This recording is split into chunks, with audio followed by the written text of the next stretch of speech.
Wild horses, forever free. Or are they?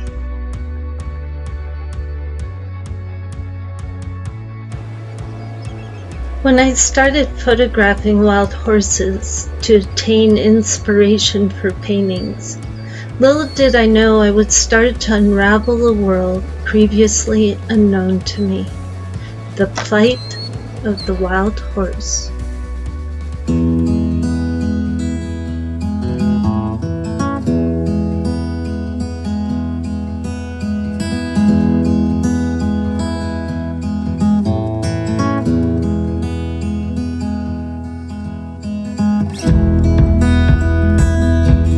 These magnificent creatures are in dire straits, as is wildlife in general and the planet as a whole. It simply comes down to the daily choices we make as a collective.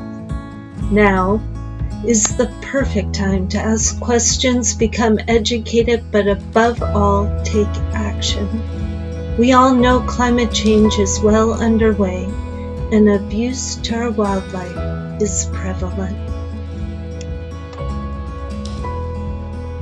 How did we let money and greed become the driving force above the well-being of the planet that sustains us? As long as our economy works with this outlook, not only will the wildlife continue to suffer, but we will face our reckoning of destruction sooner than later.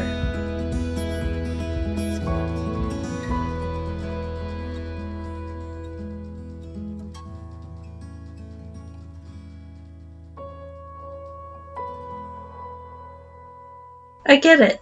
Like anything, it's complicated and has multiple layers. To begin with, in 1946, Harry S. Truman established the Bureau of Land Management, whereby the designated land would always be cared for. In 1959, Velma Johnston, also known as Wild Horse Annie, was instrumental in passing legislation regarding the eradication of wild horses and burros.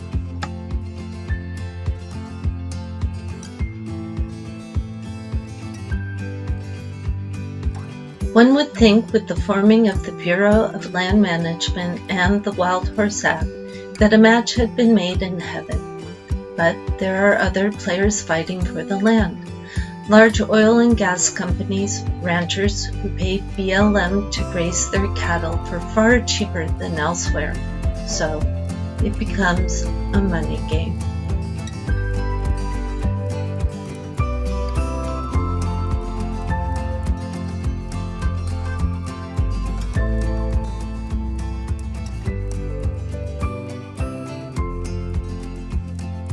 There are 247.3 million acres regulated by the Bureau of Land Management and approximately 82,000 wild horses, which BLM would like to whittle down to 26,690.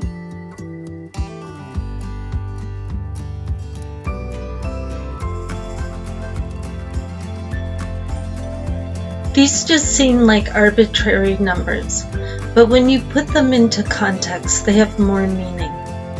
In very simplistic terms, if there were no other needs for the land and you took the current amount of horses, divided it by the existing land managed by BLM, you would come out with roughly 3,012 acres per horse. Now remember, with all this land, BLM wants to whittle the population of wild horses even further, minus an additional 55,310 horses. And that's all done with inhumane roundups. We meant to be in the great outdoors, forever free.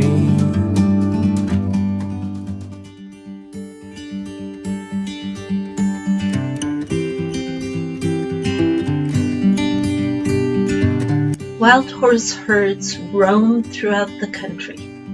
In order for a herd to be genetically viable, there needs to be at least 1,500 head, closer to 5,000. So when the whole issue of PZP comes up, which is the name for the birth control darting of the wild horses, this is really to appease the Bureau of Land Management. There are not, and I repeat, not too many wild horses. Rather, this is about the need for BLM to control the land for other uses. The wild horses don't bring BLM money. In fact, the wild horses are worth more to BLM dead than alive.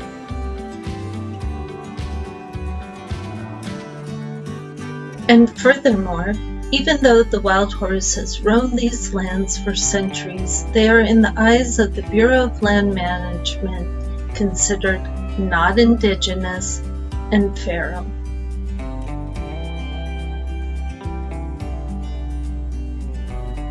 I would like to quote Kim Mayer of Wild Horse Ranch Rescue in Gilbert, Arizona. When asked what we can do to save the wild horse, her reply is, "Make the preservation of the wild horse as valuable as the slaughter of the cow." The BLM holds its cattlemen tightly. Many of them are not only acquiring grazing permits, but are being hired as subcontractors to round up the wild horses, many of which are transported to Mexico and Canada for slaughter. So what can you do? Talk about it. Spread the word that this is happening. Contact Congress. Be the voice that they can't.